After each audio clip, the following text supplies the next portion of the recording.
പ്രിയ പ്രേക്ഷകർക്ക് സീരിയൽ ന്യൂസിലേക്ക് സ്വാഗതം. കൂടുതൽ സീരിയൽ ന്യൂസുകൾ അതിവേഗം ലഭിക്കുന്നതിന് ഈ ചാനൽ സബ്സ്ക്രൈബ് ചെയ്യുക. ബെൽ ഐക്കൺ മറക്കാതെ ക്ലിക്ക് ചെയ്യുക.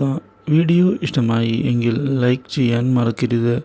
നമ്മുടെ പ്രിയ പരമ്പരയിൽ ഒടുവിൽ നീത മണിക്കുട്ടിയെ സ്വന്തമാക്കുന്നതിന് വേണ്ടിയുള്ള പുതിയ നീക്കവുമായി മുന്നിലേക്ക് പോയിരിക്കുകയാണ്. ഇതിൻ്റെ ഭാഗമായി കാര്യങ്ങൾ കൃത്യമായി മുന്നോട്ട് നീക്കുകയാണ് നീത. നീതയുടെ പിടിവാശി കണ്ടതിനെ തുടർന്ന് അമലും ആകെ ഞെട്ടിപ്പോയിരിക്കുകയാണ്.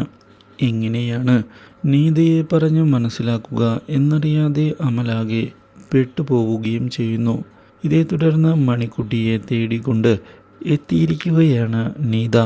മണിക്കുട്ടി തൻ്റെ മകളാണ് എന്ന് വ്യക്തമാക്കുന്ന നീത ഒരു അമ്മയുടെ സ്നേഹം നൽകാൻ തയ്യാറാവുകയും ചെയ്തിരിക്കുകയാണ്.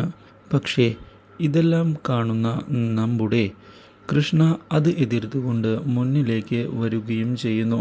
എന്നാൽ ഇതേ തുടർന്ന് അവിടേക്ക് എത്തുന്ന അമൽ കാര്യങ്ങൾ പറയുന്നതിന് തയ്യാറാവുകയും നീതയുടെ അവസ്ഥയെപ്പറ്റി വ്യക്തമാക്കുകയും ചെയ്തിരിക്കുകയാണ്.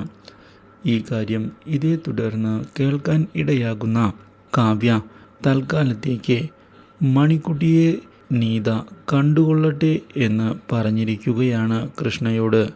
പക്ഷേ ഈ അവസരം മുതലെടുത്തുകൊണ്ട് മണിക്കുട്ടിയെ സ്വന്തമാക്കുന്നതിനുള്ള നീക്കങ്ങൾ നീത ആരംഭിക്കുകയും ചെയ്യുന്നു. Do like, share and subscribe.